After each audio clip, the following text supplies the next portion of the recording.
Hola, bienvenidos a un nuevo capítulo del curso de Teoría Cuántica de Campos.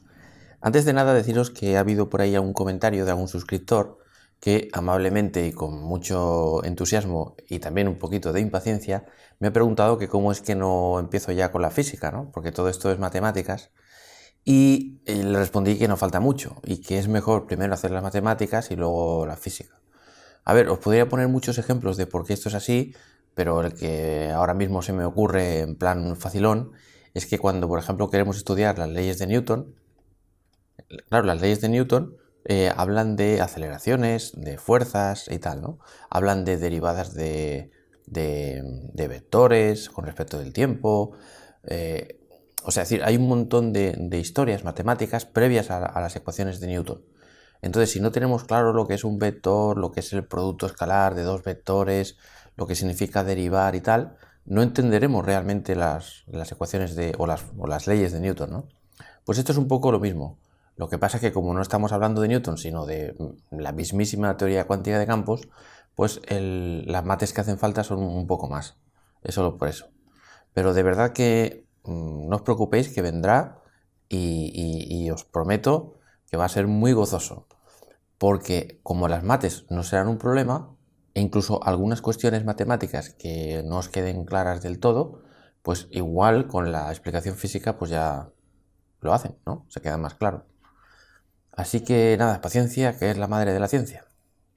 Muy bien, pues en este capítulo, tal como veis aquí, vamos a hablar de las series de Fourier que son importantísimas en teoría cuántica de campos. Bueno, y no solo en esta disciplina, sino que los ingenieros ya saben perfectamente que sin series de Fourier la vida sería mucho más difícil. Pero antes de hablar de series de Fourier y para introducir un poco el concepto general, dejadme poner un ejemplo súper tonto, aparentemente, pero que va a tener mucho que ver con la serie de Fourier. Recordemos cuando estábamos en el bachillerato y nos decían, por ejemplo, que estamos en R3, en el espacio vectorial R3, y que nos dan una base, ¿no? Por ejemplo, el vector E1, el vector E2 y el vector E3. Y nos dicen que esto efectivamente es una base de R3. ¿Qué quiere decir que sea una base? Pues que cualquier vector que pertenezca a este espacio vectorial, se puede poner como o expresar como una combinación lineal, no sé, por ejemplo, un numerito por el vector E1 más otro numerito por el vector E2 más otro numerito por el vector E3 y esta descomposición es única. ¿Vale? Esto insisto que para cualquier vector de este espacio vectorial. Vale. Además, si nos dicen que esta base de aquí es ortogonal,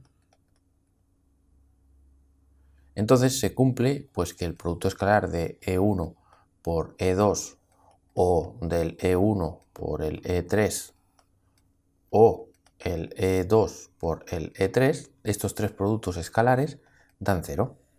Eso significa que sea una base ortogonal.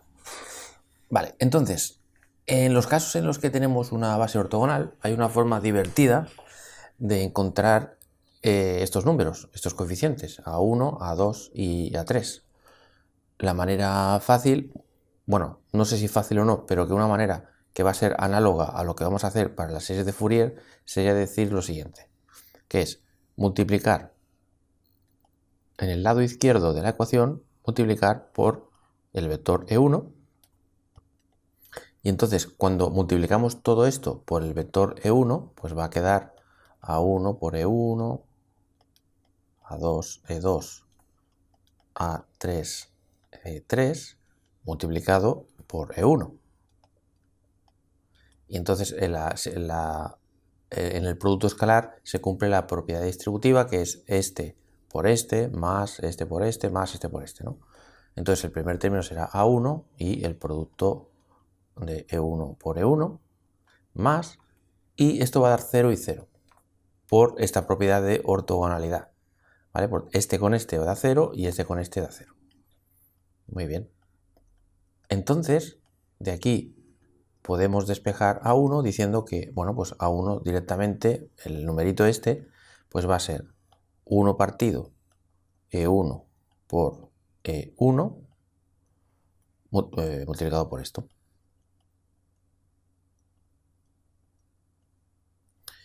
¿vale? Entonces, claro, o sea, si además de ser ortogonal, la base esta es normal, o sea que es ortonormal la base, entonces, además de esto, se cumple que el producto escalar de un vector consigo mismo da 1 y lo mismo con el 2 y con el 3. Vale, pues en estos casos, cuando la base es ortonormal, entonces esto de aquí da 1 y por tanto no hace falta poner aquí nada y queda simplemente esto.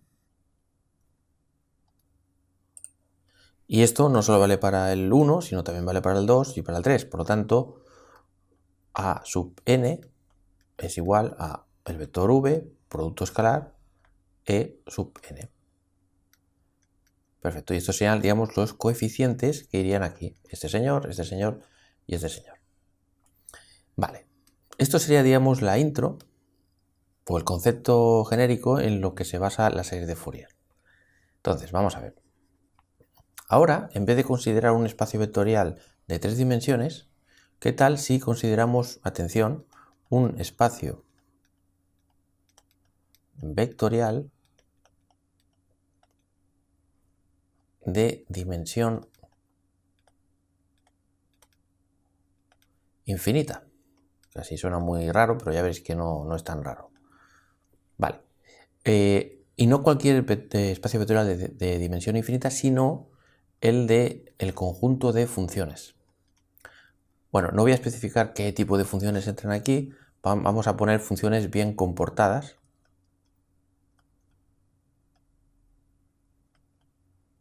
O sea, que sean continuas, diferenciables, salvo quizá en algún punto, en fin. O sea, esto lo digo en plan ligero, porque insisto que estamos haciendo un curso para físicos, no para matemáticos. Entonces, pues todo, en general, todas las cosas que yo digo siempre tienen matices y peculiaridades y tal, ¿no? Pero bueno, no nos preocupemos de esto ahora e imaginemos pues que estamos hablando de funciones normales, digamos, que van a aparecer en la vida real, digamos, ¿no? Vale, entonces, claro, ¿qué significa esto que acabo de poner, ¿no? El conjunto de funciones, ¿no? Bueno, si yo digo que eso forma un espacio vectorial, significa que debería haber una especie como de base, ¿no? Una base en la cual cualquier función, por ejemplo esta, se podría poner como pues un numerito por una función de base, que no sé cómo llamarla, déjame llamarla la función b1, por ejemplo, ¿no? Más otro numerito por la función b2, y como tiene dimensión infinita, pues esto llegaría hasta el infinito, vamos. Y estas cosas son funciones normales y corrientes, ¿vale?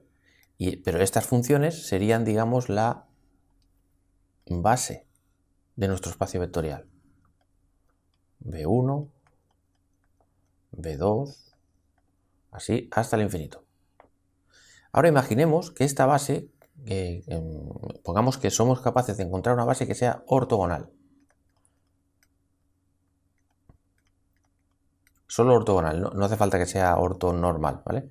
Vamos a conformarnos con que sea ortogonal esta base. Claro, ¿qué quiere decir ortogonal? Claro, para poder hablar de la palabra ortogonal, necesitamos definir lo que podemos llamar, llamamos un producto escalar. Recordad que en nuestro ejemplo de R3 de hace un momentito, habíamos dicho que, por ejemplo, E1 por E2, estos dos vectores, pues daban 0, ¿no? Es decir, que había aquí la definición de un producto escalar. Recordad que en R3 el producto escalar, pues es, por ejemplo, si yo tengo el vector A igual a 1, 2 y el vector B igual a 2, 5, por ejemplo, recordad que el producto escalar se define como 1 por 2 más 2 por 5. Bueno, esto es del colegio, ¿no? Y al final esto da un número que es 10 más 12, ¿no? Por ejemplo. Vale, esta es la manera en la que se define un producto escalar en R3. Estoy simplificando las cosas al límite, digamos, que alguien me podría pegar. Pero es para hacerlo de forma sencilla y que, sobre todo, la idea es que se coja la intuición de lo que estoy explicando aquí. Muy bien, pues si esto es la definición de producto escalar del colegio, ¿cómo es la definición de producto escalar cuando los elementos de la base son funciones? Bueno, hay una manera de verlo esto. Vamos a ver. Vamos a imaginar, bueno, como estamos hablando de funciones, digamos, de variable real, o sea, funciones reales de variable real. Lo cual quiere decir que son funciones que se pueden representar en el plano, ¿no? Entonces, imaginemos la función b1, que por ejemplo fuera esta. Vale. Y ahora imaginemos que la función b2 pues sea esta, por ejemplo. Déjame ponerlo en otro color.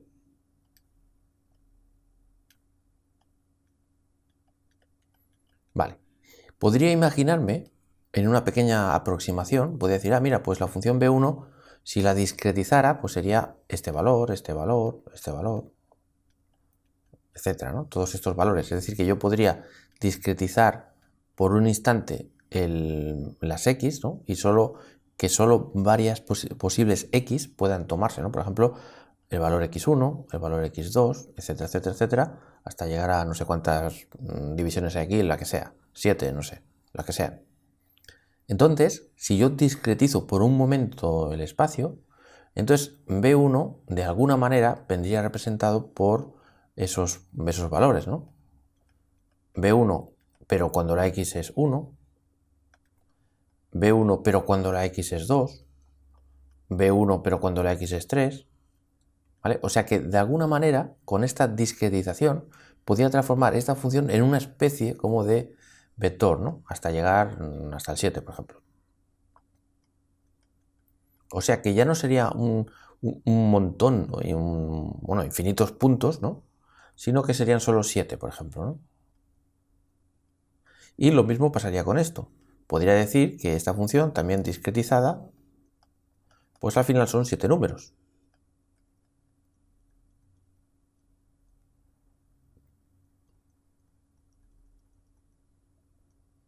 Aquí hay un 1. Y entonces uno podría estar tentado de decir que a lo mejor en esta circunstancia discreta o discretizada, podemos decir, pues entonces igual podemos definir el producto escalar de esta cosa por esta otra cosa, o sea, esta otra función, pues más o menos en la versión discreta de la vida,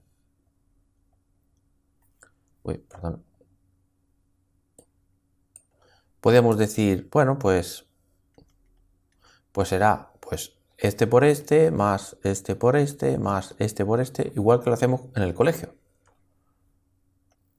b1x1 multiplicado por el numerito b2x1 más b1x2 por el numerito b2x2, así hasta llegar a 7, si es que hemos llegado en este ejemplo tonto a 7, ¿no?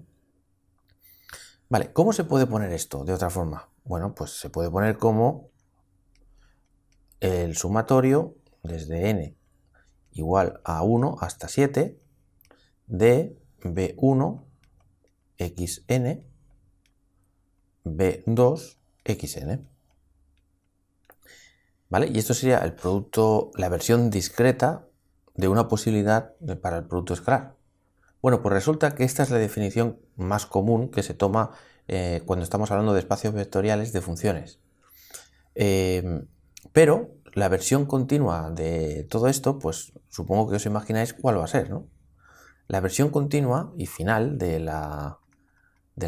los libros, y que resulta muy útil, es decir lo siguiente, que el producto escalar de una función por otra función será, y ya pongo el igual, porque ya no es aproximadamente, sino igual a la integral entre, vamos a llamar por ejemplo, entre a y b, ¿no? Entre dos puntos del eje x, de simplemente el producto normal y corriente de estas dos funciones.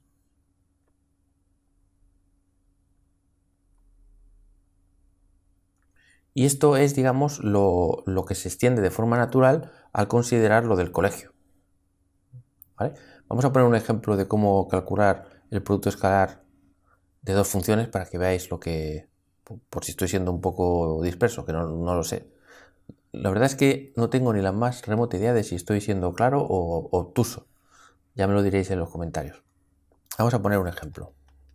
Vamos a imaginar que estamos hablando de funciones definidas, por ejemplo, entre 0 y 1, por ejemplo. ¿Vale? Entonces vamos a considerar, por ejemplo, la función x y, por ejemplo, la función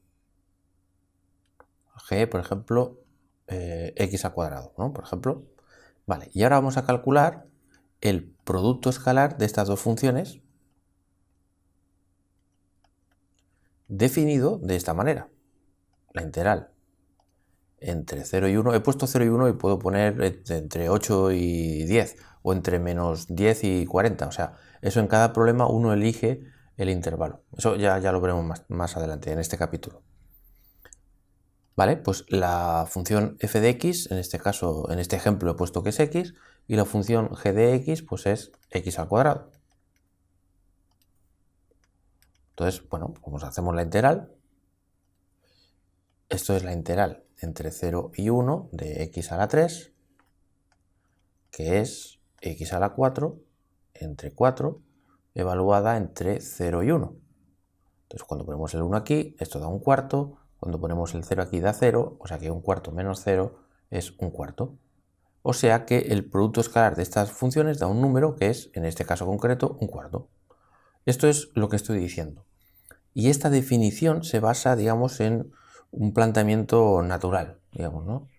Cuando uno quiere generalizar el colegio, de cuando hacemos vectorcitos normales y corrientes de flechitas a funciones, pues esto es lo que se suele hacer. Y de hecho, por ejemplo, en mecánica cuántica esto es un estándar. Y en muchas otras disciplinas. Bueno, ¿por qué digo todo esto? Pues porque ahora es cuando voy a deciros una base que será precisamente la base de Fourier. O sea, de todas las posibles o infinitas bases que tiene este espacio vectorial, vamos a coger senos y cosenos, que como veréis forman una base y además ortogonal.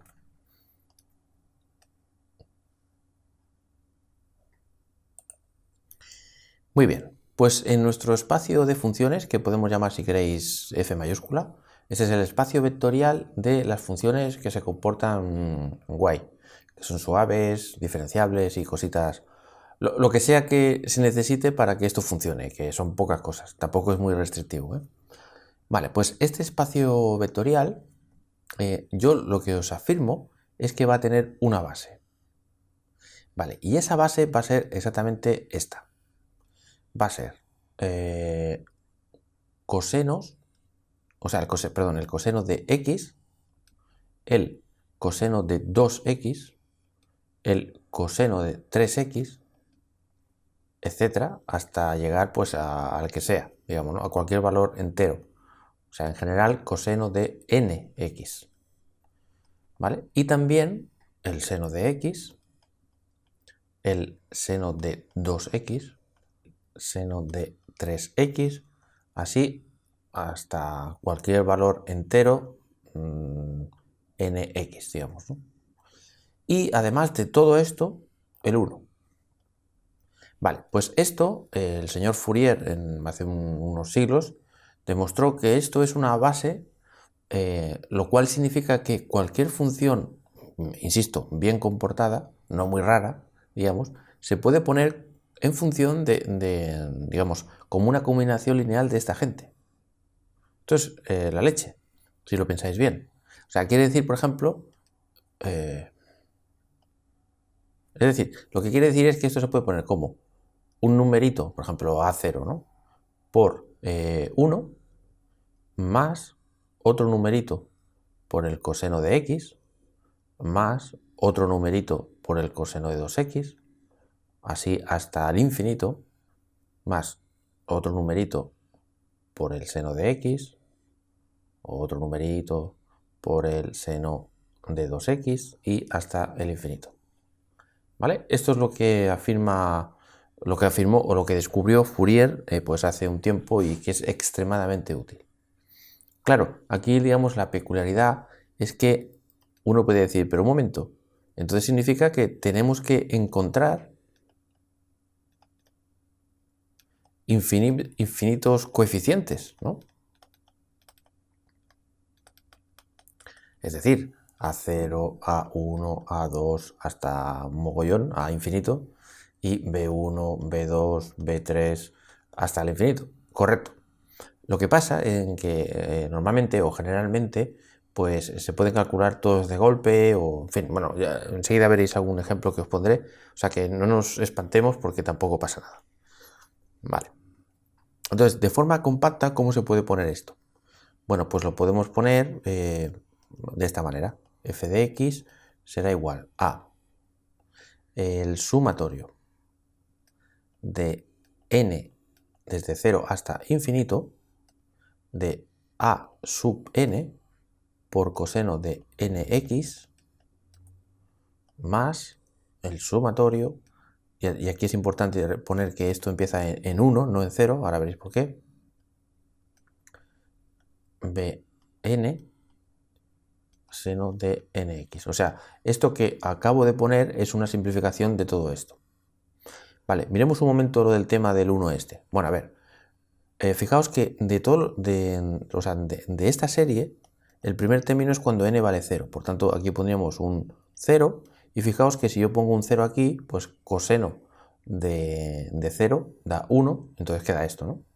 Y el siguiente término de esta serie es el a sub 1. Y aquí tendríamos coseno de 1x, o sea, coseno de x. O sea que ya veis que esto da todo esto de aquí. Muy bien. Y ahora mirad que aquí he puesto que empieza en B1. Porque, ¿qué hubiera pasado si esto empezara en 0? Bueno, pues pondríamos B0, pero al poner aquí un 0, seno de 0 da 0, o sea que desaparece, o sea que no hay. Por eso empieza desde 1 hasta el infinito. Es simplemente por eso. Vale, por lo tanto, esto es un 1.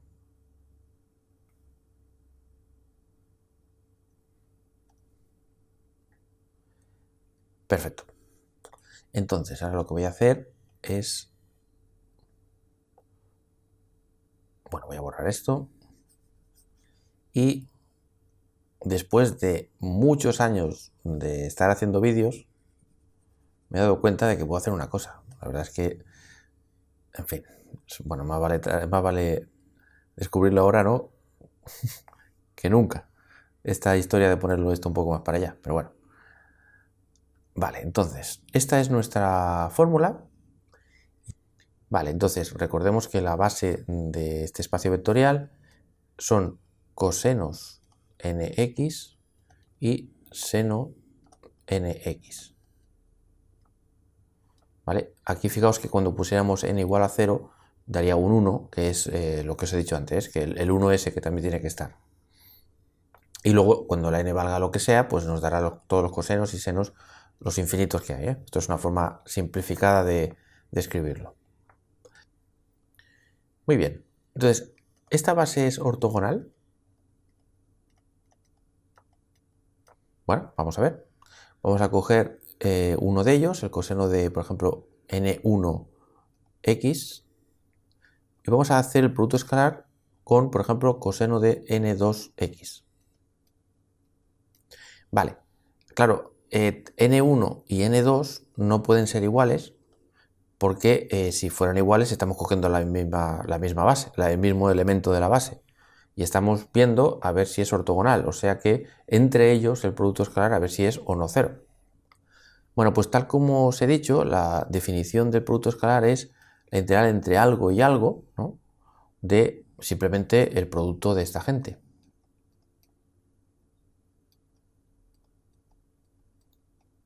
Entonces tenemos que seleccionar el intervalo. Entonces hay muchas posibilidades y una de ellas, pero que se escoge arbitrariamente, pues es menos pi y pi. Hay gente que coge entre 0 y 2pi, pero bueno. O sea, podemos, mientras el intervalo sea entre 0, o sea, podemos coger el intervalo que sea, pero desde donde vayamos hasta donde vayamos, la longitud sea de 2pi. La razón es porque estas funciones son periódicas con periodo 2pi. ¿Vale? Bueno, nosotros cogemos, por ejemplo, desde menos pi hasta pi. Entonces lo ponemos aquí. Y se trata de ver primero qué pasa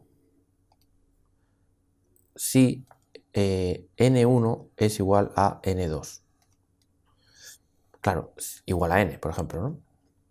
Vale, pues y también tenemos que ver qué pasa cuando n1 no es n2. Vamos a poner que esto es el primer caso y esto es el segundo caso. Vale. Cuando estamos en el primer caso, entonces tendremos la integral desde menos pi hasta pi de coseno de nx al cuadrado. Porque insisto que estamos en este caso de aquí, ahora mismo, de las dos posibilidades que hay. Ya sé que os he dicho que estos dos señores son iguales, pero bueno, diferentes, perdón, pero vamos a hacer los dos casos para tener la fórmula ya completa.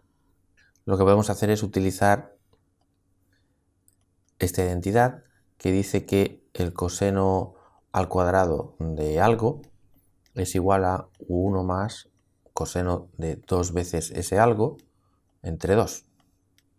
¿Vale? Entonces en nuestro caso pues va a quedar menos pi, y esto va a ser pues 1 más coseno de 2 y el algo es 2nx dividido entre 2.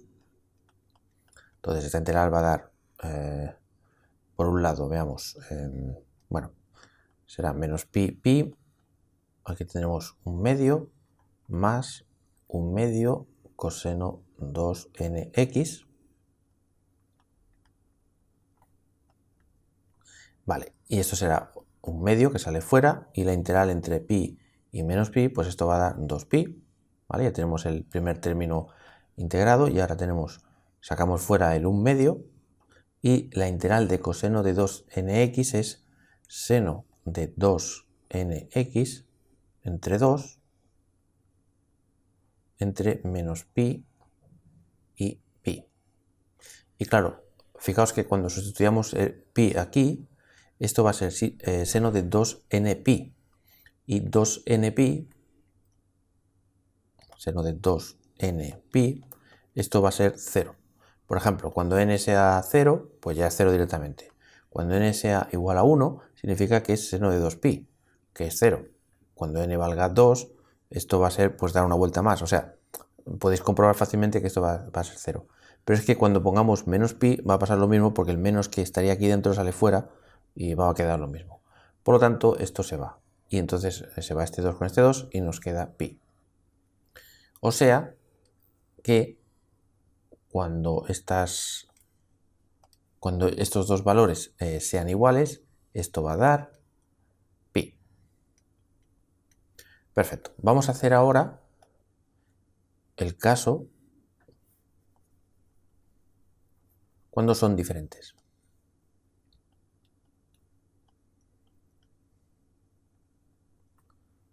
Coseno n1x, coseno n2x. Muy bien, aquí podemos utilizar la siguiente propiedad, que es 2 por coseno de a por coseno de b es lo mismo que coseno de a más b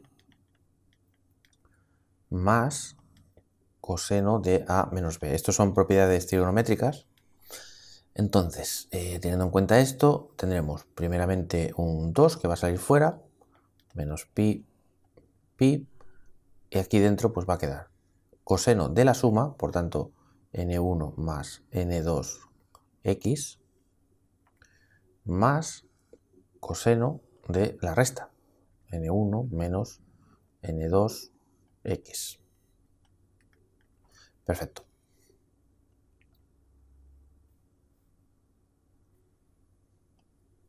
Entonces, vamos a hacer un momentito la integral de coseno de algo, ¿vale? Entre menos pi y pi. Entonces esto va a ser seno de kx dividido entre k, entre menos pi y pi. Por lo tanto, seno de k pi menos más, porque es un menos aquí, seno de k pi. O sea, 2 veces k seno de k pi. Perfecto. Pero esto, claro, la k, ¿qué puede ser? La k es o bien la suma de números enteros o la resta de números enteros, que eso va a dar un número entero. Y el seno de un número entero, bueno, pues claro, esto va a dar 0. Porque o bien estaremos en 0 grados o en pi, y entonces, o menos pi, o sea, el seno va a dar 0. Por lo tanto, esta integral y esta integral van a dar las dos 0. O sea que esto da 0. Bueno, esto lo he hecho con detalle para que veáis, pero no voy a hacer con detalle las otras parejas que faltan, simplemente para ir más rápido y para que lo intentéis comprobar en casa si queréis. La cuestión es que ya tenemos un primer resultado que es directamente esto. Que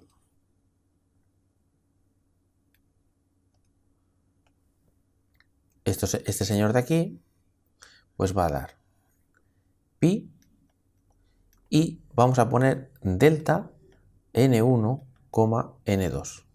Y ya sabéis que delta a b, digamos, es 1 si a es igual a b y 0 si a es diferente de b. Esta es la delta de Kronecker, la definición. ¿Vale? Entonces fijaos que cuando n1 sea igual a n2, esto va a dar 1 por pi, o sea que fantástico. Y cuando n1 sea diferente de n2, va a dar 0, 0 por pi, pues 0.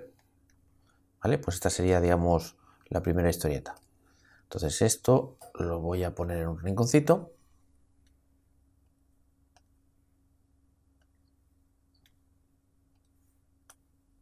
Y es el primer resultado que obtenemos.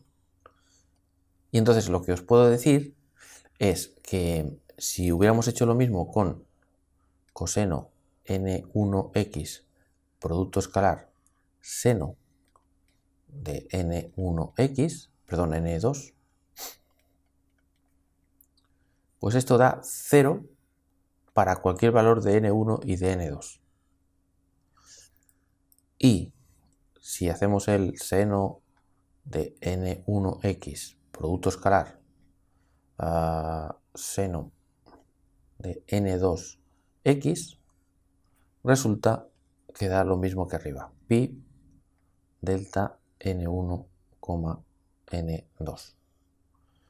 ¿Vale? Por lo tanto, ya veis que esto lo que nos está diciendo es que es una base ortogonal. Bueno, que es un conjunto ortogonal. Lo de que es base, esto habría que demostrarlo y ya lo hizo Fourier en su momento, ¿vale? Y esto pues nos llevaría a otro terreno más matemático, pero puedo decir que es una base. Y que sea una base, insisto, significa que cualquier función bien comportada se puede expresar como combinación lineal de esta gente. Muy bien, un dato importante que no sé si he dicho o no, pero esto de aquí, esta descomposición, solo va a valer, bueno, esto sí que lo he dicho, entre menos pi y pi, ¿vale? Lo cual quiere decir que si la función, por ejemplo, hiciera cosas así, ¿vale? Cuando lo expresáramos en función de esta base, entonces lo que pasaría es esto.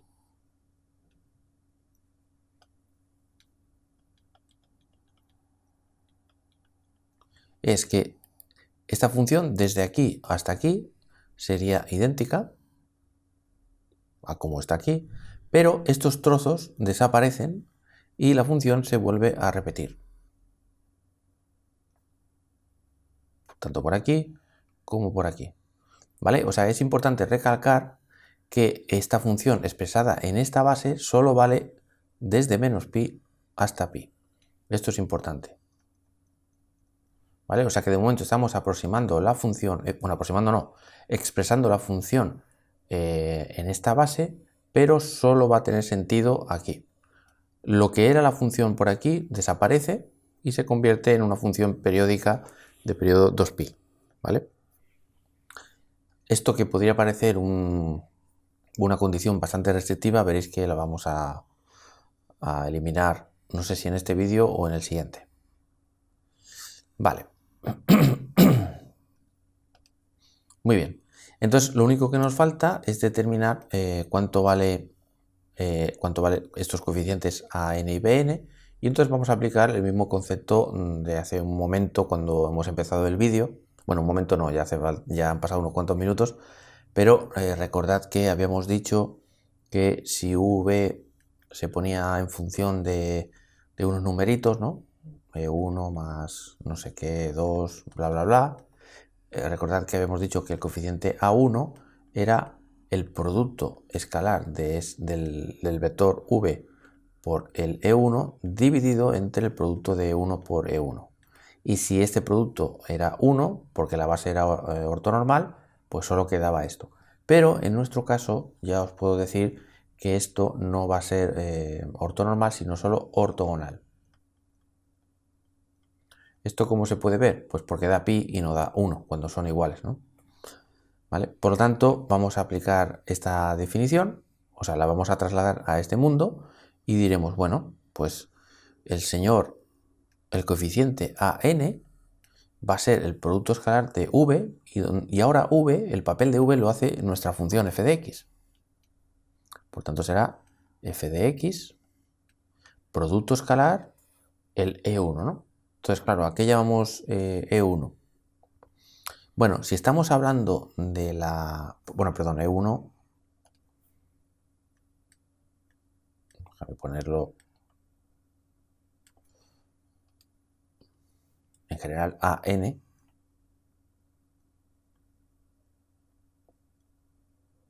Vale, pues claro, ¿qué es en? Fijaos que la a son los coeficientes que acompañan a los cosenos y la b a los senos. Por lo tanto, las e's estas de aquí van a ser cosenos.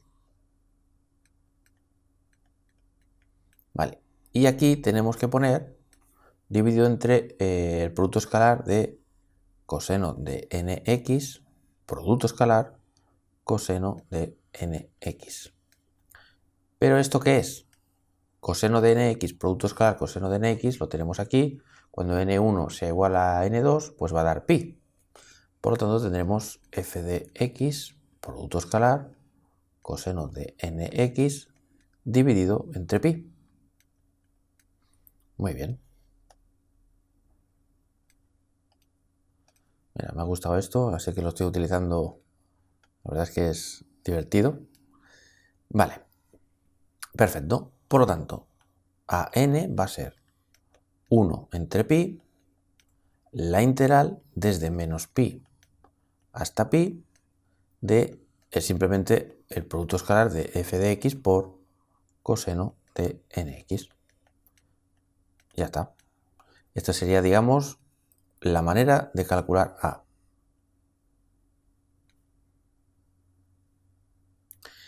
Si tened en cuenta que hay un caso concreto, que es el a sub 0, que es 1 partido pi, la integral desde menos pi hasta pi, y cuando ponemos un 0 aquí, coseno de 0 es 1 y es simplemente f de x de x.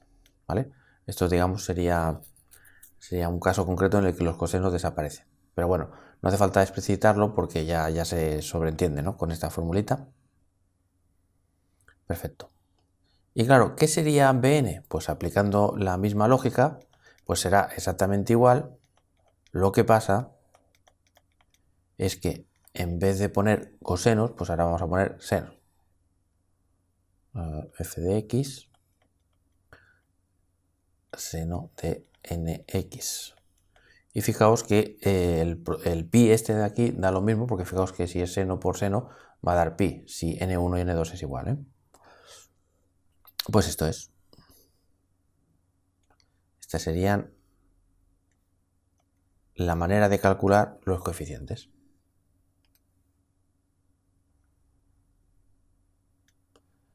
Perfecto. De hecho, vale. Claro, todo esto ya está porque esto ya lo hemos usado para esto, o sea que esto ya, digamos, ya no nos hace falta. Entonces, lo único que tenemos que tener en cuenta, pues es esto.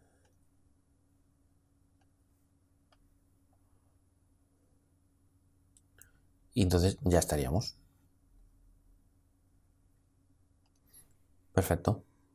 Vale. Claro, ahora podríamos o bien hacer un ejemplo o bien seguir con el vídeo. Y yo creo que lo que voy a hacer es seguir porque quiero llegar a lo que va a ser, bueno, todo esto es muy importante, pero aún más importante es llegar a lo que se llama normalmente serie compleja de Fourier. Y de hecho, voy a hacer así de momento, a menos que me pidáis algún ejemplo concreto, porque esto hay multitud de vídeos en YouTube donde se pone, un ejemplo de cómo calcular la serie de Fourier de la función tal, ¿no? Entonces hay un montón de vídeos en YouTube en donde podéis ver ejemplos de aplicación de esto, ¿vale? Y de hecho, como haremos ejemplos justos para la teoría cuántica de campos, pues bueno, voy a dar por hecho que o bien pues, podéis buscar ejemplos o que vosotros mismos podéis buscarlos. Si tenéis alguna duda me lo decís y miro de ayudaros. Vale, el siguiente paso que voy a dar es decir, oye, ¿hay alguna manera de expresar esto en forma de o en función de exponenciales de este tipo? O si queréis, de este tipo. La respuesta es sí, pero antes de hacer la traducción de esto a esto, repasemos brevemente lo que significa eso. Vale, ¿qué significa e elevado a algo, digamos, a lo que sea? Bueno, esto significa exactamente, o sea, se puede definir como 1 más esto al cuadrado dividido entre 2 factorial más esto a la 3 entre 3 factorial, así hasta el infinito. Esto es una definición. De hecho, también se puede ver como el polinomio de Taylor de la función e elevado a x, si queréis, centrada en el cero. O sea, hay muchas maneras de ver esto, pero a este nivel podéis pensar perfectamente que es una definición, si queréis, ¿no? Vale, por otro lado, supongo que a estas alturas, supongo que sabéis que el número imaginario elevado al cuadrado es tal que da menos 1. Y que si tenemos, por ejemplo, i a la 3, pues esto es lo mismo que i al cuadrado por i, y como i al cuadrado es menos 1, pues queda menos i. Y si, por ejemplo, hacemos i a la 4, que es i a la 2 por i a la 2, esto es menos 1 por menos 1, 1, etcétera, ¿no? Vale, entonces, teniendo en cuenta esto, alguien puede decir, bueno, pues entonces ya sé cómo calcular e elevado a ix. Simplemente pongo 1 más y lo que hay aquí lo pongo aquí, más, en vez de la caja esa, pues pongo ix entre 2 factorial más ix a la 3, 3 factorial más así hasta el infinito. Y luego puedo decir, bueno, pues esto será 1 más i por x. Y ahora, i al cuadrado es menos ix al cuadrado entre 2, pues es esto. Y aquí tendremos que i a la 3, si os acordáis de lo que he borrado, esto es menos i, ¿no? Pues daría menos i x a la 3 partido 3 factorial. Y el siguiente término, que es ix a la 4 partido 4 factorial, pues i a la 4, recordad que es menos 1 por menos 1, o sea, 1, por lo tanto daría más x a la 4 partido 4 factorial y así hasta el infinito. Entonces se puede ver que podemos agrupar lo que sería la parte real y la parte imaginaria. La parte real es todo aquello que no tenga i, o sea, 1, por ejemplo, esto de aquí, esto de aquí, etcétera, etcétera. Y luego la parte imaginaria pues tendrá la i multiplicando y tendremos pues x menos x a la 3 partido 3 factorial, etcétera. Vale, pues se puede ver que esto, sabiendo el polinomio de Taylor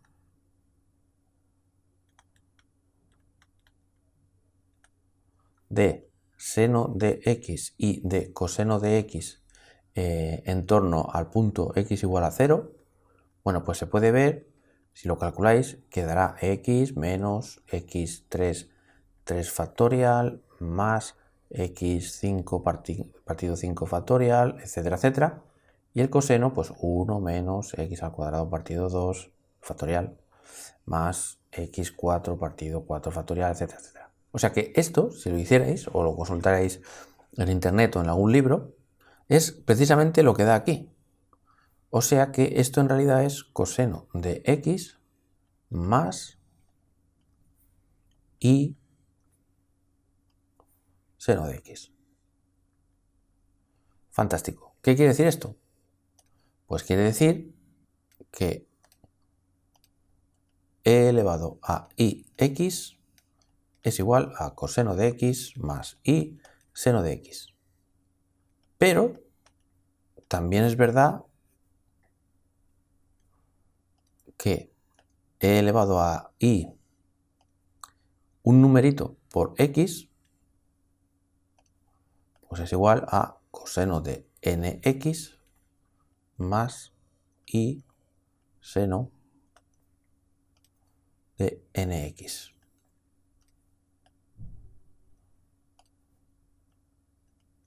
Y ahora veis por qué esto, digamos, lo estoy haciendo. Porque como aquí hay coseno de nx y seno de nx, igual podríamos hacer algún apaño, ¿no? Vale, pues esto es con lo que voy a acabar el vídeo, porque se está haciendo demasiado largo, por lo que veo. Vale, vamos a ver cómo expresar esta serie en función de las exponenciales. Alguien se podría preguntar que cómo es que yo tengo necesidad de hacerlo con exponenciales. Bueno, ya lo veremos, ya os lo diré por qué.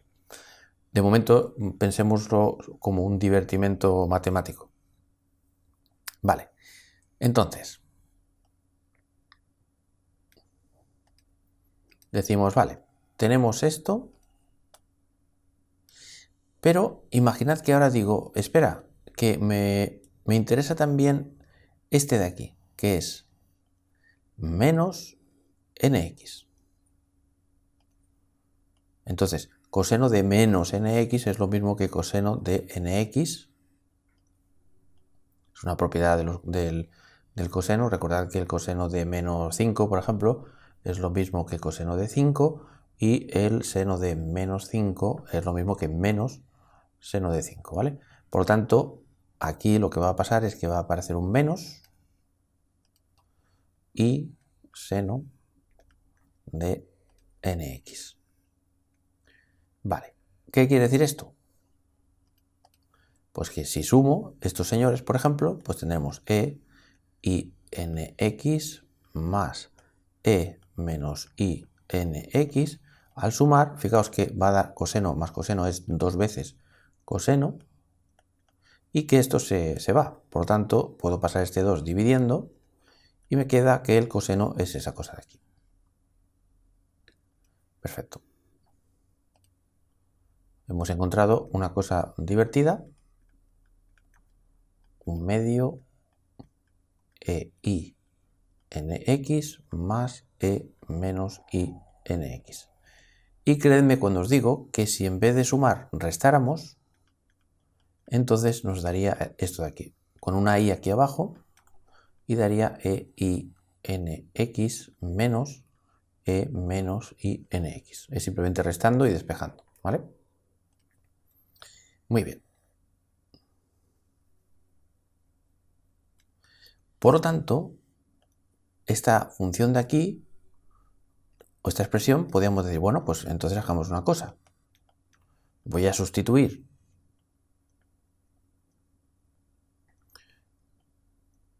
este coseno por esto de aquí. O sea, un medio e i nx más e menos i nx. Y en esta suma, desde 1 hasta infinito, pues voy a sustituir el seno o los senos.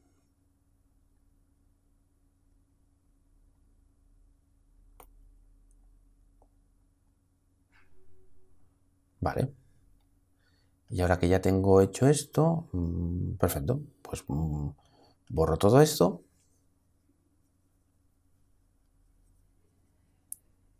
Muy bien. Así que ahora vamos a agrupar un poquito.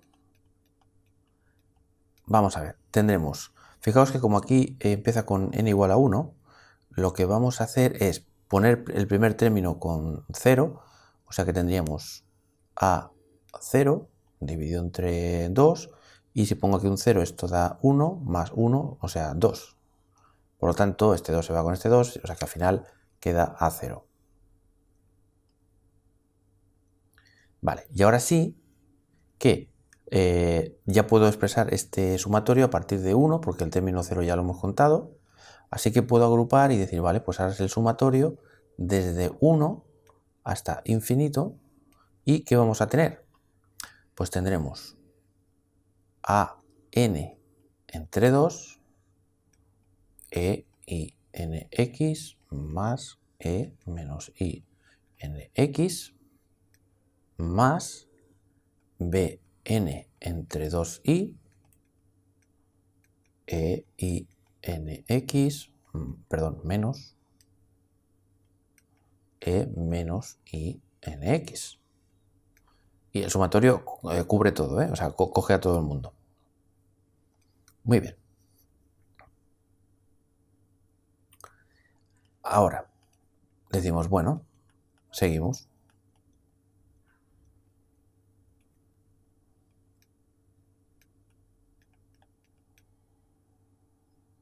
Vale, ahora vamos a agrupar los términos que tengan esta exponencial. Tendremos a n dividido entre 2 más bn dividido entre 2i multiplicado por e i nx.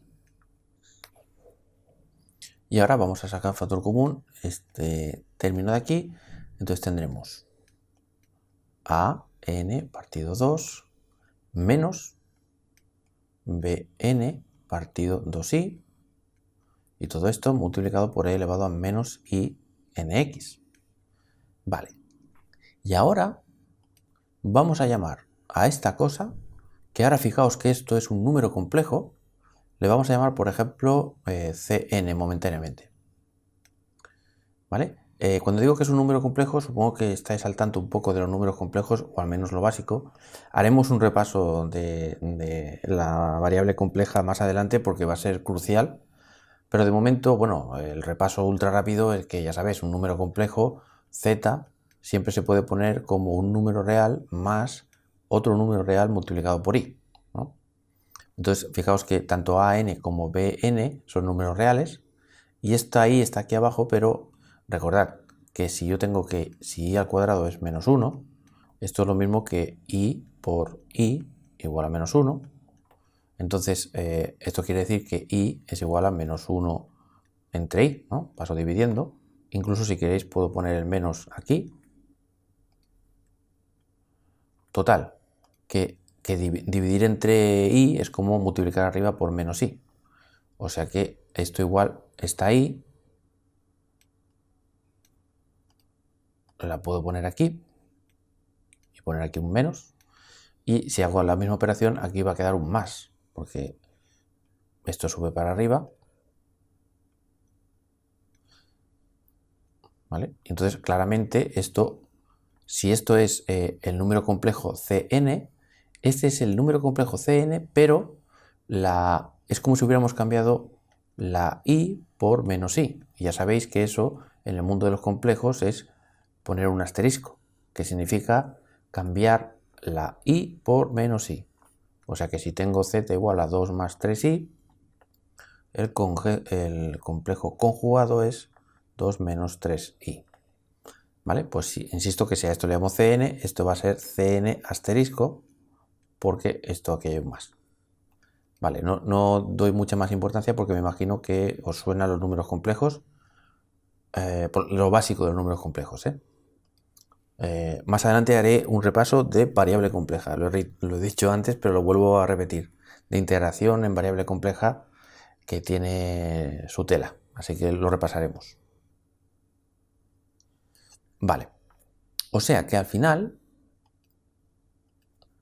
bueno, al final no, pero casi al final lo que tenemos de momento es A0 más el sumatorio desde n igual a desde 1 hasta infinito de estos números Cn elevado a i nx más el número complejo asterisco, o sea, conjugado, e menos i nx. Vale, vamos a ver un momentito el A0. Fijaos, si yo llamo Cn a esto, a un medio de an menos bni, si esto lo llamo así porque quiero, ¿qué sería entonces el C0? Veamos, sería un medio de A0 menos B0i. A0 será lo que sea, pero B0 ¿qué es? Bueno, pues B0, si vamos a esta definición, es 1 partido pi, la integral desde menos pi hasta pi de f de x, y cuando ponga aquí la n tengo que poner un 0. Pero seno de 0x es 0, o sea que esto directamente da 0. Por lo tanto, esto da 0, por lo tanto, esto da A0 partido 2. Vale, ¿esto por qué es útil? Bueno, es útil por la siguiente razón. Déjame apuntar esto por aquí. C0 es igual a 0 partido 2. Vale, porque yo ahora puedo hacer lo siguiente. Puedo decir A0 es lo mismo que A0 partido 2 más A0 partido 2. Bueno, de hecho, déjame hacer un inciso. O sea, vamos a preocuparnos un momento de esto. Esto es lo mismo que A0 partido 2 más A0 partido 2. Hasta aquí estamos de acuerdo. Vale. Y incluso podría decir que A0 partido 2 es C0, ¿no? Y de hecho, esto es lo mismo. A0 partido 2, C0. Pero, como C0 es un número real, resulta que C0 conjugado es exactamente lo mismo. Por tanto, incluso podría poner un asterisco, o no ponerlo, da igual, es lo mismo, porque es un número real. Vale, pero además podría hacer el siguiente truco, que es decir, vale, pues C0 lo podría multiplicar por 1, ¿no? Y el C0 asterisco también multiplicarlo por 1, que es como no hacer nada. Pero hay una manera chula de poner un 1, que es e elevado a i por 0 por x. Es una manera extraña de poner un 1, pero es legítima, ¿no? Y aquí lo mismo, C0 asterisco, y en vez de poner un 1 voy a poner e elevado a i 0 por x, pero voy a poner un menos. ¿Vale? Por tanto, A0 es exactamente lo mismo que esto. Claro, y ya supongo que ya veis por qué lo hago, ¿no? Porque si yo ahora de repente digo esto, entonces fijaos qué es lo que pasa. Que la función f de x ahora será c0 e i 0 x más c0 asterisco e elevado a menos i 0x, y luego todo esto de aquí empieza con n igual a 1, o sea, c1 e elevado a i 1x más c1 asterisco e elevado a menos i 1x, etcétera, etcétera. Y ahora toda esta suma ya la puedo agrupar toda ella porque esto tiene la misma estructura que esto. O sea que ya todo esto es poner el sumatorio empezando desde 0 hasta infinito de Cn elevado a i nx más Cn conjugado elevado a menos i nx. ¿Vale? Pues todo este rollo era para deciros esto, o sea que f de x es esto de aquí.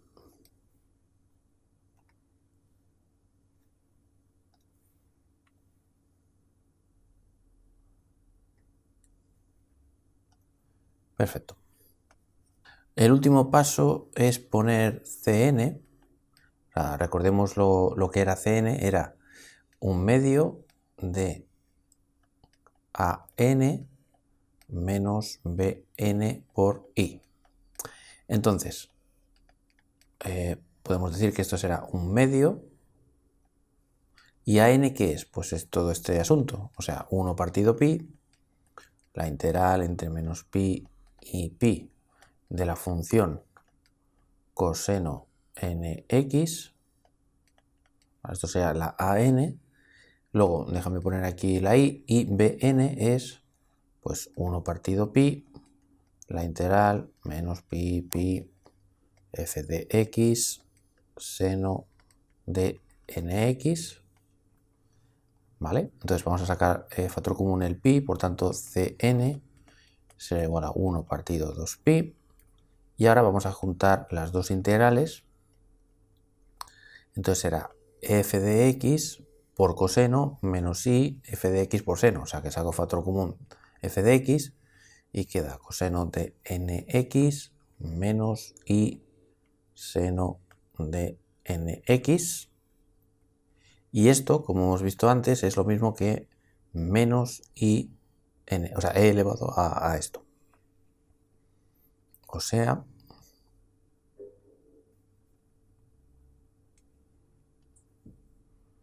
que cn, que es igual a esto, es 1 partido 2pi, la integral entre menos pi y pi de la función por e elevado a menos i nx.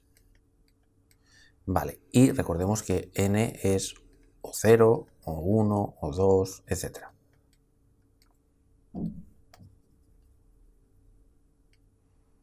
Por lo tanto, lo apunto aquí. Cn igual a 1 partido 2pi integral menos pi f de x elevado a menos i nx diferencial de x. Y si estamos interesados en cn asterisco, o sea, conjugado, pues recordad que era lo mismo pero con un más aquí. Por lo tanto, si desarrolláramos, nos daría lo mismo que arriba, pero ya os podéis imaginar que lo único que va a cambiar, y lo podéis comprobar en casa si queréis, es que en vez de aparecer un menos aquí, pues aparece un más. ¿Vale? Por lo tanto, o sea, es decir, una vez calculados las cn's, donde, insisto, n es igual de 0 hasta infinito, números naturales incluido el 0, bueno, pues si queremos el c asterisco, pues simplemente los que tengamos aquí se calculan los que sean, y los asteriscos, pues es los números, los complejos conjugados de esos. Entonces esto nos lleva a una peculiaridad importantísima. Fijaos, cn asterisco, que es igual a esto, es lo mismo que 1 partido 2pi. Fijaos lo que voy a hacer. F de x se queda igual, pero fijaos, voy a poner un menos, voy a poner una i y voy a poner menos n. Esto es exactamente lo mismo que esto, porque simplemente menos por menos es más, ¿no? Pero tiene la peculiaridad de que esto es la c normal y corriente, pero sustituyendo menos n aquí. O sea que esto es fantástico. O sea, dicho de otra manera, por ejemplo, si yo tengo C2 que vale 2 más 3i, lo que estoy diciendo es que el C2 conjugado, que sería 2 menos 3i, lo tendríamos de hacer C de menos 2. Esto es lo que estoy diciendo. ¿Vale? Claro, esto es la leche, porque esto significa que podemos hacer lo siguiente.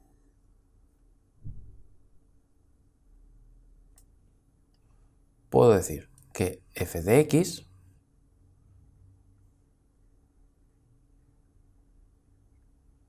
es, bueno, este término se queda igual, pero puedo decir que este es c menos n, ¿vale? Por la propiedad esta que acabo de decir ahora mismo. De hecho, incluso dejadme poner y voy a poner menos n x. Vale, y ahora es cuando puedo decir lo siguiente. Entonces lo que puedo hacer aquí es decir, bueno, pues vamos a hacer una cosa, vamos a poner el sumatorio desde n igual a 0 hasta infinito intacto. Y ahora, este sumatorio de aquí, que en principio también es desde 0 hasta infinito, pero con esta peculiaridad, puedo hacer una cosa. Puedo llamar a menos n, lo puedo llamar m.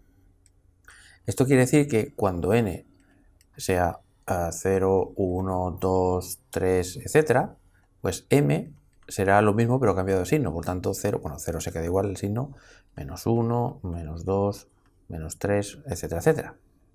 O sea que teniendo en cuenta esto, yo puedo decir que este sumatorio lo puedo cambiar por desde m, desde 0 hasta menos infinito, y menos n es lo mismo que m. Y aquí menos n es lo mismo que m. O sea que tiene la misma pinta que tiene esto, pero con la peculiaridad de que m ahora va desde 0 hasta menos infinito. Pero yo le he llamado m, pero le puedo volver a escribir n. O sea, puedo cambiar el nombre de las variables mudas cuando quiera. O sea que ahora es una n y tendré esto de aquí. Y esto tiene la enorme ventaja de que puedo expresar f de x, o sea, esta serie, de una forma mucho más compacta. Ahora puedo unir estos dos términos desde menos infinito hasta infinito de Cn e elevado a Inx.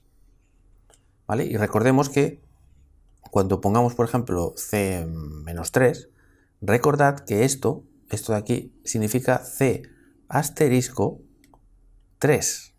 ¿Vale? Esto es importantísimo, o sea que lo apunto aquí. C-4, por ejemplo, es lo mismo que C asterisco 4.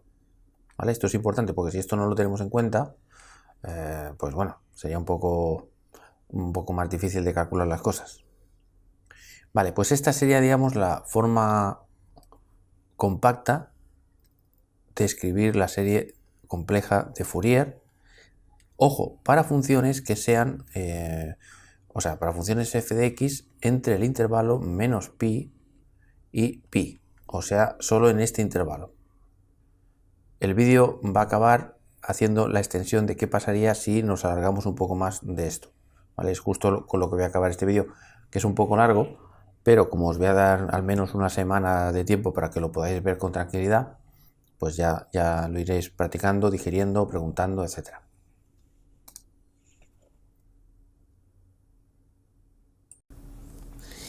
Muy bien, pues como último paso, bueno, he reordenado un poco esto, he copiado la serie, he recordado aquí que estamos trabajando de momento entre menos pi y pi, y esto es exactamente igual que antes, pero ahora la n, para calcular estos coeficientes, pues valdrá desde menos infinito hasta infinito. ¿Vale? Esto es, digamos, el update. Vale, ahora vamos a cambiar de variable de manera que menos pi se transforme en menos L medios y que pi se transforme en L medios. Hombre, la manera más fácil de hacerlo es decir, bueno, pues y será un cierto número a por x y simplemente pues sustituir lo que deseamos. Por ejemplo, cuando y valga L medios, la x vale pi. Entonces despejamos de aquí y nos queda que a es igual a L partido 2pi. ¿Estamos de acuerdo, no? Por lo tanto, y es igual a L partido 2pi x. De hecho, si sustituimos menos L medios aquí para comprobar el otro lado y ponemos la x igual a menos pi, vemos que se cumple. Pi se va con el pi y queda menos L medios igual a menos L medios. ¿Vale? Por lo tanto, el cambio de variable que buscamos es este. L partido 2pi x. Este es el cambio de variable que cumple con lo que queremos, que es que podamos trabajar no solo entre menos pi y pi, sino entre dos valores arbitrarios. Entonces, si diferenciamos esto, tendremos diferencial de y por aquí, L partido 2pi diferencial de x, despejamos diferencial de x y es 2pi partido L diferencial de y. Muy bien. Y ahora vamos a esta integral y decimos, venga, ¿qué será esto? Bueno, pues tendremos 1 partido 2pi y aquí el menos pi se va a transformar en menos L medios, en la nueva variable, y el pi se va a transformar en L medios. Esto será una función de y, no de x. Y aquí tendremos menos i, n, y si despejamos de aquí la x, esto va a ser 2pi partido li, o sea que queda así, 2pi partido li, y diferencial de x es esto de aquí, por tanto 2pi partido l diferencial de y. Entonces el 2pi se va con el 2pi, la L, esta de aquí, la podemos sacar fuera, digamos. Entonces nos va a quedar 1 partido L, la integral desde menos L medios a L medios, f de I, E elevado a menos I, déjame ponerlo así, 2pi n partido L y diferencial de I. Perfecto. Ok, por lo tanto, todo esto es Cn.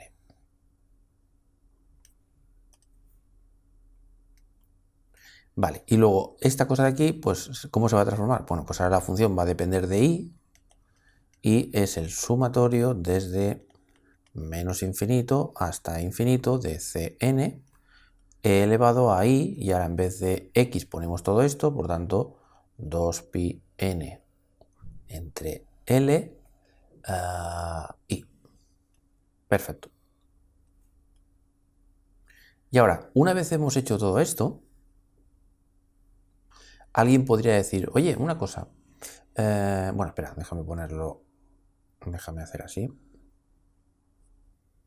Vale, entonces, de cara a copiar esta fórmula, para ponerlo así bonito, alguien me podría decir, a ver, ¿puedo renombrar esta i y llamarla z, por ejemplo? Y aquí en vez de esta i poner una z. Sí, es renombrar. O Pepe o Juan, ¿no? Puedo llamar a esta letra como quiera. Pues permíteme que la vuelva a renombrar como x. Entonces esto lo escribiré así. Y lo puedo hacer porque insisto que esto, al estar en una integral, cuando tenemos aquí, por ejemplo, p, significa que esta integral es muda y que, por ejemplo, si tengo p al cuadrado diferencial de p, esto es lo mismo que x al cuadrado diferencial de x. Es decir, la integral es la misma, simplemente he cambiado de nombre. Esto es lo que estoy haciendo. No estoy haciendo un cambio de variable, sino que estoy haciendo un cambio de nombre, digamos, ¿no? Vale, espero que no sea muy confuso porque ya llevo mucho vídeo y no sé si estoy siendo claro o no. Ya me preguntaréis si no queda claro. Vale, pues esto será 2pi n partido lx con este cambio de nombre. Vale, lo he copiado bien, correcto. Y nuevamente lo copio aquí para que quede claro que esta n ahora puede ser cualquier número entero.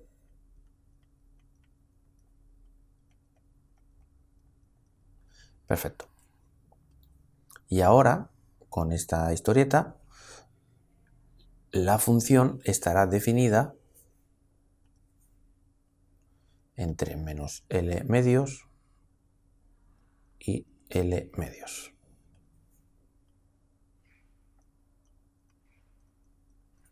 Muy bien. Y por último,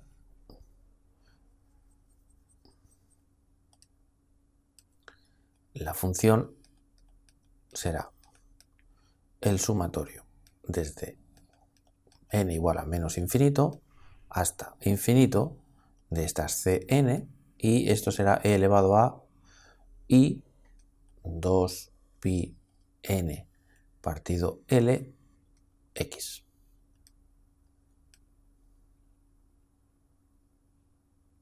Muy bien, pues lo voy a dejar aquí. Lo que pasa que os anuncio un poco lo que vamos a hacer en el capítulo siguiente. En el capítulo siguiente lo que vamos a hacer es, en vez de considerar funciones continuas en un intervalo desde menos L medios hasta L medios, lo que vamos a hacer es discretizar. Y entonces solo vamos a coger pues unos cuantos puntos. O sea que podemos decir que esta función en realidad pues serán unos cuantos puntos. Y esto supongo que no suena porque es lo mismo que hemos hecho con pues las phi i, ¿no? Todo lo que hemos hecho en el capítulo anterior, que habíamos dicho que para cada punto, digamos, punto 1 hasta llegar a n, tenemos unos valores, ¿no? Vale, una vez hayamos discretizado esto, haremos la versión discreta de esta fórmula, que es lo que se llama DFT, Discrete Fourier Transform, ¿vale? Vale, esto es lo que vamos a hacer. Y la importancia de todo esto es porque ya veréis en capítulos posteriores que una manera de cuantizar una teoría, o dicho de otra manera, de introducir mecánica cuántica en todo este rollo, es una manera es la que estoy haciendo con estas integrales, ¿vale? Todo esto es una manera que se llama Aloy-Feynman. Y otra manera es lo que se llama la cuantización canónica. Todo esto ya lo veremos con tranquilidad, solo estoy haciendo un spoiler motivacional también.